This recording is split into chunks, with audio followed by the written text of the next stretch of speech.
By 2002, wrestling fans were desperate for an alternative to WWE. WCW and ECW were dead, and nobody had successfully stepped up to challenge Vince McMahon. But Jeff Jarrett saw a chance to do something different in the wrestling business, and so he created Total Non-Stop Action. He launched with a unique pay-per-view model where for $9.99 a week, fans could tune in and watch the show live.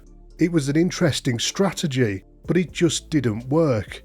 Not many fans wanted to pay for wrestling on a weekly basis, and Jarrett started to run out of money pretty fast. And that's where Dixie Carter stepped in.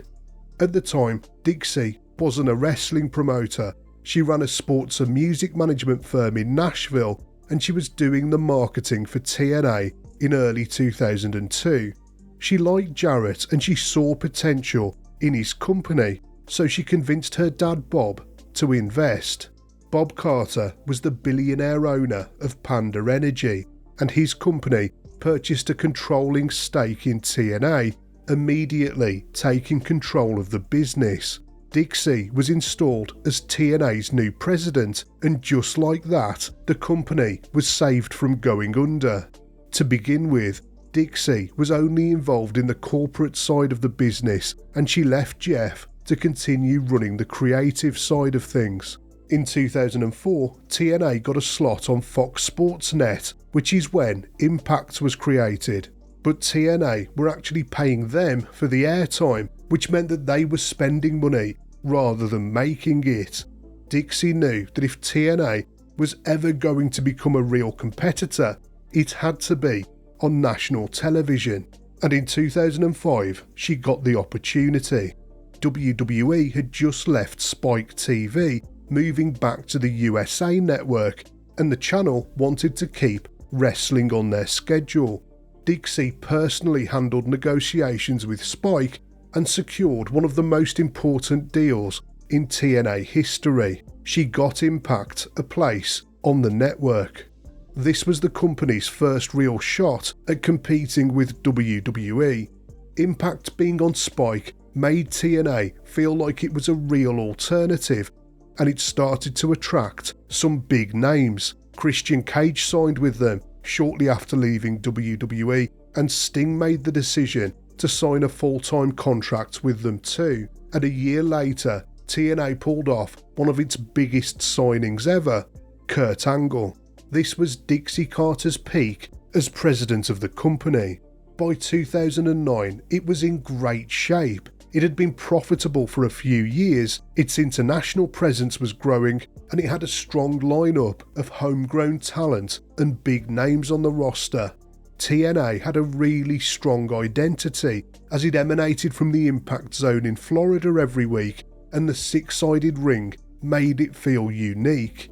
The fans were invested and loud as well for such a small arena, and Impact was pulling around 2.5 million viewers every single week, which was a more than respectable number at the time. But soon, some of Dixie's decisions would start to raise concerns. One of her most controversial moves was getting rid of Jeff Jarrett. As I mentioned earlier, he was handling all of the wrestling side of the business, because love him or hate him, that's what he was good at. He knew the wrestling industry inside out.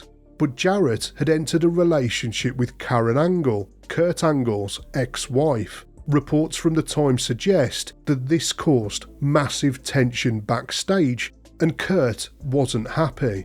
So rather than keeping Jarrett in power, Dixie made the decision to remove him from his role in the company. He wasn't just taken off TV, he was completely stripped of influence, and he eventually left TNA, the company that he'd founded, entirely. And now Dixie was making all of the big calls on her own, and the next decision that she made would change the face of TNA forever, and not in a good way. Looking for a way to take TNA to the next level, she signed Hulk Hogan and Eric Bischoff, and not just as on-screen talent. She basically gave them Jarrett's job, and the moment they arrived, they started making big changes to TNA. They got rid of the six-sided ring, which upset the loyal fans immediately, and they started signing all of their friends to contracts. Scott Hall, Sean Waltman, the Nasty Boys, Val Venus, even Bischoff's own son Jarrett and Hogan's daughter Brooke got jobs on the TNA gravy train.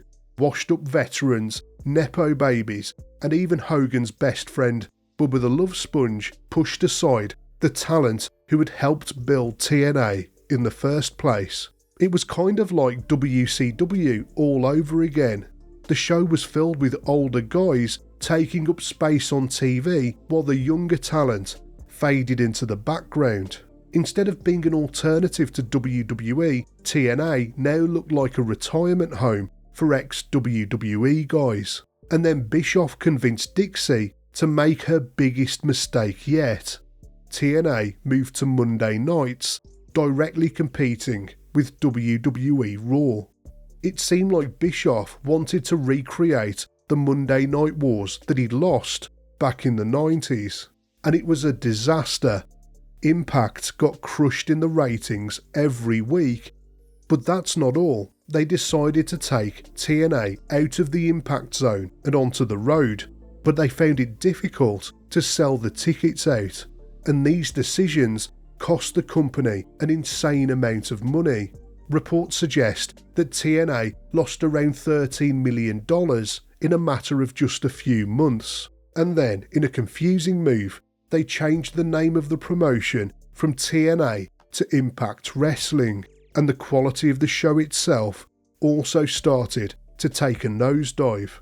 Not only had Hogan and Bischoff prioritised their old friends, they also authorised a lot of terrible storylines. Absolute nonsense like the AJ Styles and Claire Lynch storyline, and Abyss and Hogan's Magic Hall of Fame ring, and Who Can Forget Immortal, which was another storyline that dragged on for months. All of these things alienated the dedicated fanbase that TNA had built up before Hogan and Bischoff arrived in the company. By now, TNA was struggling financially, and so Panda Energy cut off their funding. With all of the losses that they'd taken, it was no longer viable for this billion-dollar company to prop up Total Non-Stop Action. Dixie acquired their stake in the company herself, and this was her opportunity to restructure the business, but she didn't. Instead, she brought in a load more ex-WWE wrestlers, but they didn't bring the viewers back, and the ratings on TV and the pay-per-view buy rates started to go through the floor. And then she let AJ Styles walk away. For over a decade, AJ had carried TNA on his back, and he was one of their few homegrown main event stars. But Dixie decided to make AJ a low contract offer. It was so low in fact that he found it unacceptable, and so he left the company. And it wasn't just him. Samoa Joe, Bobby Roode, Eric Young, and so many other wrestlers all left around the same time. These were the stars that Dixie should have rebuilt the company around, but they all went to WWE instead. And somehow she still wasn't done making the product worse, as she started appearing on TV as a character. Dixie Carter became an on-screen authority figure in the company, playing an evil boss character similar to Stephanie McMahon. She started cutting long, scripted, unbearable promos where she talked like a bad soap opera villain, and then she was involved in one of the most heavily criticised angles in TNA history. It was 2013 and Hulk Hogan's contract was up and he was going to leave the company. But instead of cutting their losses, Dixie literally got on her knees on live TV and begged him to stay. She clung onto his leg like a child, pleading with him not to leave. In reality, of course, she knew that he wasn't coming back, so why did she agree to do this segment? It just made TNA as a whole look incredibly weak. By now, the company was in financial difficulty. They'd lost millions of dollars and lost the trust of the fans too, and then they lost their TV deal.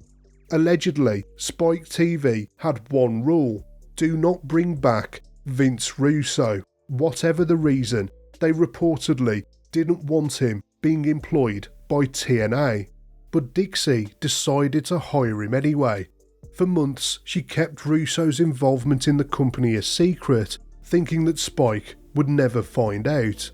But then she made a big mistake. She accidentally sent an internal email to a Spike TV executive, and in that email it revealed that Russo was back in the business, and so Spike decided not to renew TNA's TV deal. Being on television was one of the few things the company still had going for it, and it just disappeared in a cloud of smoke, along with all of the money that came with it.